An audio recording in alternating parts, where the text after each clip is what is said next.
그날 아침 그녀는 젓가락을 제대로 잡을 수 없었습니다. 손끝에 힘이 들어가지 않았고 괜히 그릇이 미끄러질까 조심스러워졌습니다.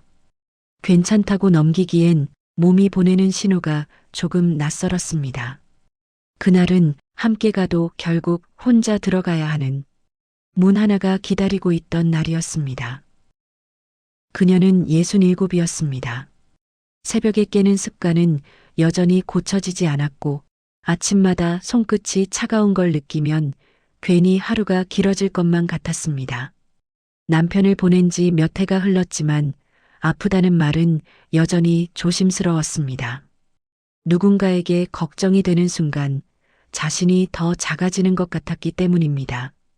몇 달 전 동사무소에서 온 건강검진 안내 봉투를 받았습니다. 그녀는 그 봉투를 말없이 서랍 깊숙이 넣어뒀습니다. 보지 않으면 없는 것과 같다고 스스로를 설득하며 살았습니다. 예전부터 가끔씩 손끝이 저리긴 했지만 나이 들면 누구나 그렇다고 생각했습니다. 하지만 몸은 거짓말을 하지 않습니다. 그날도 새벽같이 눈이 떠졌습니다.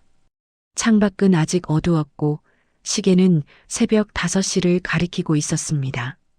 그녀는 이불을 걷어내고 일어나려 했지만 손목에서부터 팔꿈치까지 이상한 저림이 느껴졌습니다. 처음에는 잠깐 그러려니 했습니다. 하지만 오전이 되어도 점심이 지나도 저림은 가라앉지 않았습니다. 오히려 시간이 갈수록 둔한 통증으로 번져갔습니다. 그녀는 부엌에서 설거지를 하다가 그릇을 떨어뜨릴 뻔했습니다. 손에 힘이 제대로 들어가지 않았기 때문입니다. 이번엔 달랐습니다. 무시할 수 없는 신호였습니다. 저녁 무렵 그녀는 평소처럼 그와 함께 식사를 했습니다. 그는 일흔이었습니다. 그녀와 같은 동네에 살았고 서로의 하루가 겹치기 시작한 건 1년도 채 되지 않았습니다. 처음엔 반찬을 나눠 먹는 사이였습니다. 그러다 보니 어느 날부터 저녁을 함께하는 날이 생겼습니다. 둘은 이상하게도 함께라는 말 없이도 함께였습니다. 연인이라는 말은 어색했습니다. 나이가 들어서 그런 말을 쓰기엔 둘 다 너무 많은 걸 겪어왔습니다. 하지만 그렇다고 그저 이웃이라고 하기엔 서로에 대한 마음이 분명히 존재했습니다. 그날 저녁 그녀는 밥상 앞에 앉아 있었지만 젓가락을 제대로 잡을 수가 없었습니다. 손끝에 힘이 들어가지 않아 자꾸만 미끄러졌습니다. 결국 그녀는 젓가락을 내려놓고 말았습니다. 그는 그 모습을 보자마자 눈치챘습니다. 말하지 않아도 알 수 있었습니다. 그녀의 표정이, 손의 움직임이 평소와 달랐기 때문입니다. 오늘 손이 불편해 보이네요. 그의 목소리는 조용했지만 단호했습니다. 그녀는 웃는 척 고개를 저었습니다. 괜찮아요. 원래 좀 그래요. 하지만 그 말은 거짓말이었고 둘 다 그걸 알고 있었습니다. 그는 더 묻지 않았습니다. 대신 자리에서 일어나 부엌으로 가서 컵에 따뜻한 물을 따라 그녀 앞에 놓았습니다. 그 행동이 더 무서웠습니다. 걱정이 말보다 먼저 나오면 더 이상 숨길 곳이 없어지기 때문입니다. 그녀는 컵을 두 손으로 감싸 쥐었습니다.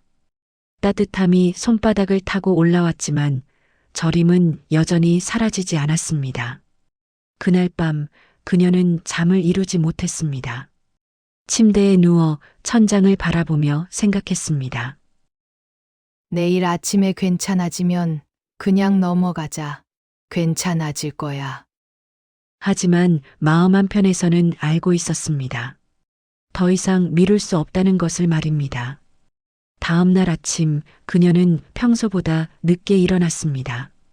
손의 저림은 여전했고 어제보다 더 심해진 것 같았습니다.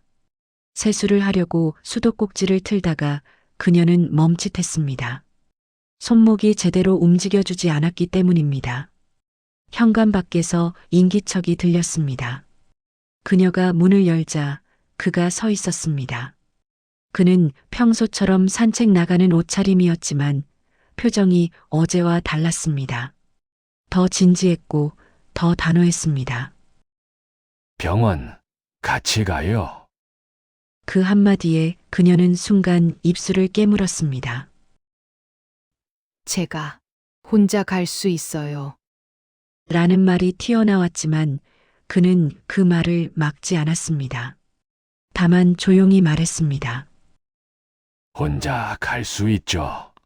근데 혼자 가면 더 오래 버티게 되잖아요. 그 말에 그녀는 더 이상 아무 말도 할 수 없었습니다.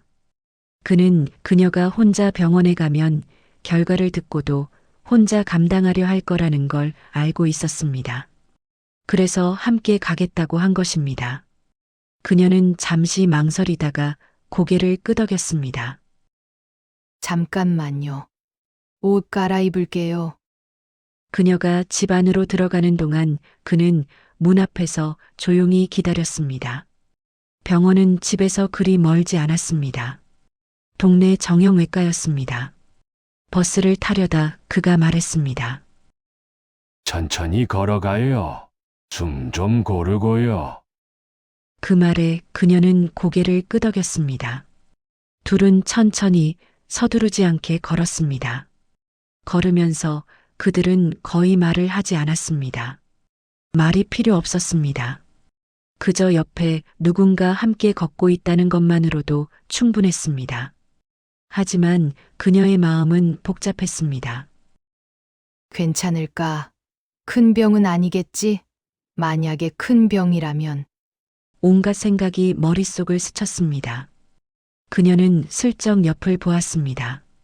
그는 묵묵히 걷고 있었습니다. 그 모습이 이상하게도 그녀를 안정시켰습니다. 병원에 도착했습니다. 평일 오전이라 대기실은 붐볐습니다. 의자는 차갑고 단단했습니다. 사람들은 저마다 자신의 번호표를 보며 순서를 기다리고 있었습니다. 병원 특유의 소독약 냄새가 코를 찔렀습니다. 그는 번호표를 뽑아 그녀 손에 쥐어주며 말했습니다. 여기 앉아요. 제가 물도 가져올게요. 그녀는 고개를 끄덕였지만 마음속에 묘한 불안이 번졌습니다. 둘이 같이 와도 진료실 문 앞에서는 결국 혼자가 됩니다. 문이 닫히면 그 안은 자기 몸의 이야기만 남습니다. 아무리 누군가 옆에 있어도 그 문 안의 두려움까지는 함께할 수 없습니다. 그녀는 대기실을 둘러보았습니다. 옆자리에는 딸로 보이는 사람과 함께 온 할머니가 앉아 있었고 맞은편에는 혼자 온 중년 남자가 고개를 숙인 채 앉아 있었습니다. 모두가 자신만의 두려움을 안고 이 자리에 와 있었습니다. 그가 물을 가져와 그녀에게 건넸습니다. 종이컵에 담긴 물은 미지근했지만 그녀는 천천히 마셨습니다. 물을 마시는 동안만큼은 말을 하지 않아도 되니까요. 102번 환자분 들어오세요. 전광판에서 호명 소리가 울렸습니다. 그녀의 번호였습니다. 그녀는 자리에서 일어났습니다. 그가 따라 일어섰습니다. 그 순간 그녀는 무심코 말했습니다. 여기까지는 오지 마세요. 그 말이 너무 빠르게 나와서 그녀 스스로도 놀랐습니다. 문 앞까지 그가 따라오는 순간 자신이 정말 아픈 사람처럼 보일까봐 겁이 났습니다. 약해 보이는 모습을, 두려워하는 모습을 보여주고 싶지 않았습니다. 그는 잠시 멈췄습니다. 그의 눈빛에 순간 뭔가가 스쳤습니다. 여기까지 따라가고 싶은 마음이었을까요? 하지만 그는 곧 숨을 한번 들이쉬고 고개를 끄덕였습니다. 알겠어요. 여기서 기다릴게요. 그의 대답은 부드러웠습니다. 섭섭한 기색도 서운한 표정도 없었습니다. 오히려 그녀의 마음을 이해한다는 듯한 눈빛이었습니다. 그래서 더 미안해졌습니다. 진료실 문 앞까지 걸어가면서 그녀는 뒤를 돌아보지 않았습니다. 돌아보면 눈물이 날 것 같았기 때문입니다. 함께라는 말이 목까지 올라왔지만 아직 그 말을 담을 그릇이 자신에게 없는 것 같았습니다. 그녀가 문고리를 잡으려는 순간 뒤에서 그의 목소리가 들렸습니다. 겁나면 겁난다고 해도 돼요. 그 말이 그녀의 등을 밀었습니다. 그 말이 그녀가 숨기던 두려움을 처음으로 인정하게 만들었습니다. 그녀는 아무 대답도 못하고 문 안으로 들어갔습니다. 문이 닫히는 소리가 유난히 크게 들렸습니다. 진료실 안은 생각보다 밝았습니다. 의사는 40대 중반쯤 되어 보이는 여자였습니다. 그녀는 그녀를 보자마자 부드럽게 웃으며 말했습니다. 어디가 불편하세요? 그녀는 손목을 보이며 증상을 설명했습니다. 며칠 전부터 손목과 팔에 저림이 있고 손에 힘이 잘 안 들어간다고 말했습니다.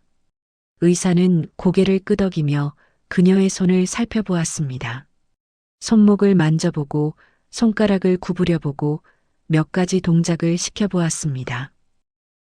혹시 최근에 무거운 것을 많이 드셨나요? 아니면 같은 동작을 반복하셨나요? 그녀는 고개를 저었습니다.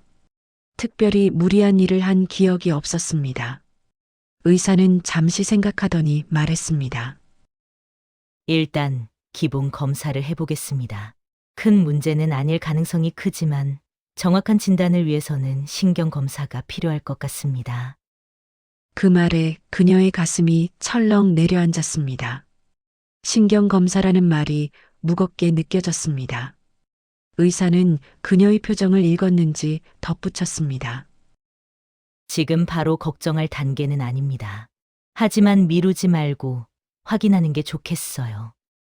그 말이 그녀에게는 이상하게 따뜻하게 들렸습니다.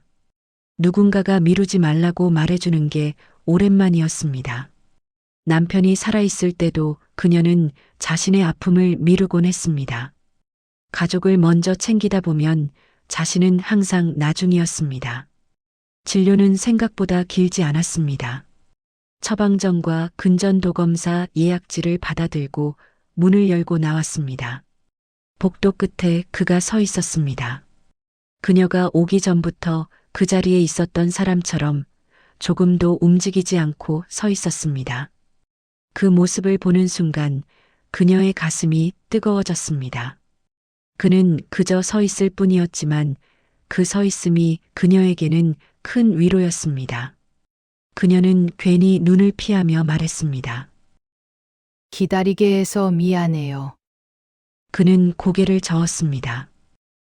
기다리는 건 괜찮습니다. 그리고 잠시 후 천천히 덧붙였습니다. 근데 혼자 견디는 건 안 괜찮아요. 그 말에 그녀는 입술을 떨었습니다. 병원 복도에서 울면 안 되는데 눈물이 먼저 차올랐습니다. 그녀는 억지로 웃으며 말했습니다. 별일 아니래요. 신경 검사만 받으면 된대요. 하지만 그 말의 별일 아니가 얼마나 얇은지 그는 알고 있었습니다. 그는 그녀의 손등을 보았습니다. 멍든 듯한 작은 자국들, 세월이 새긴 굳은 살, 미세하게 떨리는 손끝. 그는 그녀의 손을 잡지 않았습니다. 다만 자신이 끼고 있던 장갑을 벗어 그녀 손에 쥐어주었습니다. 이거 끼고 있어요. 손이 차가워요. 그 행동 하나가 그녀의 마음을 무너뜨렸습니다. 잡지 않아도 잡힌다는 걸 알게 되면 더 이상 혼자인 척할 수 없습니다. 그녀는 장갑을 받아들고 한참을 말없이 서 있었습니다. 둘은 병원을 나와 천천히 걸었습니다. 밖의 공기는 차가웠지만 상쾌했습니다. 햇빛이 눈부셨습니다. 한동안 둘은 말없이 걸었습니다. 말을 하지 않아도 괜찮았습니다. 그저 나란히 걷는 것만으로도 충분했습니다. 그녀는 한참을 걷다가 결국 입을 열었습니다. 아까 여기까지 오지 마세요라고 한 거 미안해요. 그는 걸음을 늦추며 말했습니다. 미안할 거 아니에요. 그 문 안은 혼자 들어가야 하니까. 그 말은 이해였고 동시에 다짐처럼 들렸습니다. 그래도 나는 여기 서 있을 거다라는 무언의 약속 같았습니다. 그녀는 그제야 조금 마음이 편해졌습니다. 하지만 동시에 새로운 두려움이 찾아왔습니다. 검사 결과가 나오면 어떻게 될까? 혹시 나쁜 결과가 나오면 그때도 그는 옆에 있어 줄까? 아니, 그에게 그럴 의무가 있을까? 그녀는 자신도 모르게 걸음이 느려졌습니다. 집 앞에 도착하자 그녀는 문고리를 잡고도 들어가지 못했습니다. 평소 같으면 들어가요. 한마디로 끝났을 텐데 그날은 그 한마디가 너무 멀었습니다. 안으로 들어가면 다시 혼자가 됩니다. 그 생각이 발목을 잡았습니다. 그녀가 작게 말했습니다. 검사 결과 나오면 전화해도 돼요? 그는 잠시도 망설이지 않았습니다. 전화하지 말고 그냥 부르세요. 제가 갈게요. 그 순간 그녀는 알았습니다. 이 사람은 돕겠다가 아니라 함께 있겠다를 말하고 있다는 것을 말입니다. 도움은 일시적입니다. 하지만 함께함은 지속됩니다. 그 차이를 그녀는 분명히 느낄 수 있었습니다. 그녀는 고개를 끄덕이며 조용히 대답했습니다. 그럼 그때는 문 앞까지 와도 돼요. 그는 아주 작게 웃었습니다. 그 정도는 제가 할 수 있죠. 그 미소에는 약속이 담겨 있었습니다. 무거운 약속이 아니라 자연스러운 약속이었습니다. 숨 쉬는 것처럼 당연한 약속 말입니다. 문이 닫히고 그녀가 집 안으로 들어갔습니다. 현관에 서서 그녀는 잠시 문을 바라보았습니다. 이상하게도 오늘은 혼자라는 느낌이 덜했습니다. 문 밖에 누군가 있다는 것, 부르면 올 누군가가 있다는 것, 그것만으로도 집이 덜 텅 비어 보였습니다. 그녀는 부엌으로 가서 차를 끓였습니다. 찻잔을 손에 쥐고 창밖을 바라보았습니다. 겨울 햇살이 방 안으로 들어왔습니다. 따뜻했습니다. 며칠 후 검사 결과가 나왔습니다. 의사는 손목 터널 증후군이라고 했습니다. 큰 병은 아니지만 방치하면 악화될 수 있으니 치료가 필요하다고 했습니다. 물리치료와 약물치료를 병행하면 좋아질 거라고 했습니다. 그녀는 병원을 나오면서 핸드폰을 꺼냈습니다. 전화를 걸까 생각하다가 문득 그의 말이 떠올랐습니다. 전화하지 말고 그냥 부르세요. 그녀는 핸드폰을 다시 주머니에 넣고 집으로 걸어갔습니다. 집 앞 골목에 들어서자 그가 보였습니다. 그는 자신의 집 대문 앞에 서서 화분에 물을 주고 있었습니다. 전날 밤 그녀가 넌지시 말했었습니다. 내일 검사 결과 나오는 날이에요. 그는 고개를 끄덕이며 대답했었습니다.